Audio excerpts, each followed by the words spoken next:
तालिबान के अफगानिस्तान के बड़े हिस्सों में काबिज होने के बीच अमेरिका के राष्ट्रपति जो बाइडेन ने अफगानिस्तान के सैनिकों की वापसी कार्यक्रम में किसी तरह के परिवर्तन संभावना से इनकार किया है।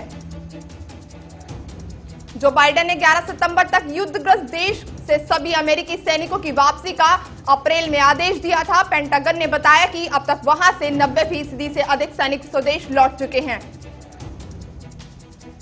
अफगानिस्तान के आसमान में एक बार फिर से तालिबान का खतरा मंडराने लगा है। अफगानिस्तान सेना और तालिबान आतंकियों के बीच भीषण जंग छिड़ी हुई है। अब तक 6 प्रांतीय राजधानियों पर कब्जा कर चुके और उनके कदम अब मजार शरीफ की ओर बढ़ रहे हैं।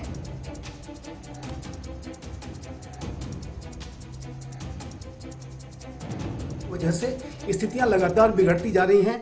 तालिबान अब ये दावा कर रहा है कि उसने 6 प्रोविंशियल कैपिटल्स पर कब्जा कर लिया है, अन्य के लिए वो लड़ाई लड़ रहा है। ऐसी भी रिपोर्ट्स हैं कि बल्ख प्रोविंस की कैपिटल मजार शरीफ की तरफ भी तालिबान तेजी से बढ़ रहा है और मजार शरीफ में भी स्थितियां अनस्टेबल होती जा रही हैं। और यही कारण है कि भारत सरकार ने भी ये निर्णय लिया है कि मजार शरीफ स्थित भारतीय काउंसुलेट को बंद किया जाएगा और वहाँ पे जो भी भारतीय अधिकारी हैं, जो भी एम्प्लॉइज़ हैं और मजार शरीफ शहर में जो भी भारतीय हैं उनको इवैक्यूएट किया जाएगा। और भारत इसके लिए एक स्पेशल फ्लाइट की व्यवस्था कर रहा है, एक विशेष विमान की व्यवस्था कर रहा है। और जाहिर है कि मजार शरीफ की स्थितियां बिगड़ती जा रही हैं। मजार शरीफ में 23 साल पहले तालिबान ने काफ़ी कत्ल, ये देखिए अफगानिस्तान।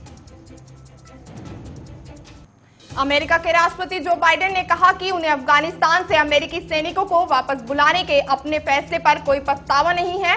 अमेरिकी राष्ट्रपति का यह बयान तब आया जब तालिबान ने हाल ही दिनों में तेजी से अफगानिस्तान के कई प्रांतों पर कब्जा कर लिया और लगातार हिंसक वारदातों को अंजाम दे रहा है। अफगानिस्तान में इस समय एक बड़ी ही प्रिक्यूरियस पोजीशन चल रही है।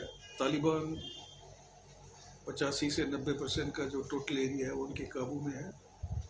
7 प्रोविंशियल जो कैपिटल्स हैं उसके ऊपर उन्होंने अधिकार कर लिया है और अफगान सेना जो है लगातार पीछे हटती जा रही है। इसी बीच में यूएसए के प्रेसिडेंट जो बाइडेन का स्टेटमेंट आता है कि उनको अफगानिस्तान से अपनी जो ट्रुप्स पुल आउट की हैं कोलिशन फोर्सेस की और यूएसए की, उसके ऊपर उनको कोई पछतावा नहीं है। ये एक बहुत ही इरेस्पॉन्सिबल सा स्टेटमेंट है क्योंकि आपने अफगानिस्तान की जो सेना है, आर्म फोर्सेस को पूरी तरह एम्पावर नहीं किया और एक हरीड विड्रॉल किया जिसका खामियाजा पूरी दुनिया को भुगतना पड़ रहा है। चीन की एक अदालत ने हुआवेई से जुड़े मामले में जासूसी के आरोपों पर कनाडाई नागरिक माइकल स्वेपर को 11 साल की सजा सुनाई। अफगानिस्तान के विकास में अहम भूमिका निभाने के लिए भारत की तारीफ हो रही है। पाकिस्तान की तालिबान की मदद करने के लिए आलोचना। तालिबान से जूझ रहे अफगानिस्तान में पर्दे के पीछे यह युद्ध थोपने के लिए पाकिस्तान पर प्रतिबंध लगाने की मांग की जा रही है। बीते 24 घंटों में दुनिया में 5.22 लाख नए मामले सामने आए। इस दौरान 5.07 लाख संक्रमितों ने इस बीमारी को मात दी, जबकि 7,955 लोगों की इससे मौत हुई।